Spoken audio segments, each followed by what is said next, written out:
I bet you didn't know they had a Doctor Strange film way back in the day. Yes, they did.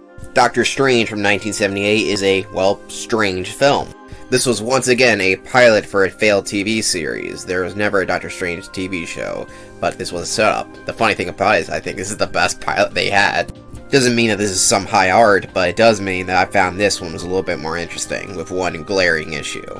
Doctor Strange stars, you guessed it, Stephen Strange. Dr. Stephen Strange. So they didn't change his name like they did with the Hulk, which is always nice to see. He is played by actor Peter Hooton, who I think does a pretty good job as the character. For what little there is for this character to do, he does everything that he needs to do. He is a very kind of charismatic, as well as the fact that he wants to help people, which is a great start for a hero character. But you actually can feel that kind of drive in the character, which is kind of nice to see. It explains why he becomes the Doctor Strange at the end of the movie. You know, he already was Doctor Strange because he's got a doctorate. But he becomes a doctor of the mystical arts rather than the medical art. The main goal is some random woman, I think Morgana Le Fay, I think that's her name. If not, then I don't know. Who's not even a Marvel character, I don't think. It's a character from fairy tales, I believe.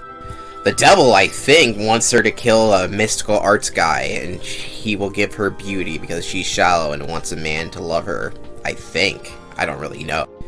The motivation is pretty weak, and the character really doesn't do a whole lot other than show her cleavage to the sorcerer. One of the main things she does is try to hypnotize another person to do her job for her, because I guess she can't interact with the physical world. And this process takes forever. It's very distracting because during the whole scene where it's supposed to be happening, Abbott and Costello meet Frankensteiners playing on the TV, and just focus more on that because I'd much rather watch that movie than this one. And the effect for this manipulation is just very slow and just bizarre, but not bizarre in a fun way, just bizarre in a kind of lame way. It does get more interesting later on when she's in part of a hospital and Doctor Strange gets involved with her. He and her actually have a pretty good chemistry together, and you can really feel the investment from the character in trying to help her out, and eventually them falling in love a little bit. It's actually kind of nice. It's not the best in the world, but it works. It turns out that Strange here was always meant to be a sorcerer in this universe, which is different from this comic book origin. He was apparently born for greatness, but wasn't aware of it, and that's why he's also getting targeted now. Even though the woman was, but she doesn't have a connection. And the other evil woman's like, come with me. And he's like, no. Villains usually do this, but this one's like, if you come with me, I'll give you a kiss.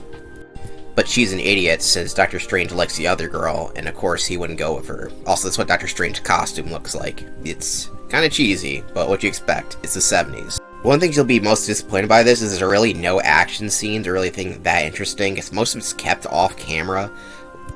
Like, Doctor Strange just leaves, and then she turns into an old hag. Like, okay, well that was a great effect. It just transitioned off screen. So the old guy who was the original sorcerer, he's not the Sorcerer Supreme, I don't think, or the Ancient One. That's not his name in the credits, so it's not this character. His assistant Wong's a character from the comics, and you know from the movies, and that's about it. He's like, Doctor Strange, you're gonna be the new sorcerer, and you're gonna protect the world from evil. He's like, okay, sure, why not? And that's it. Going back through this, it doesn't seem that great, but it is short, I guess, even though it has very slow pacing.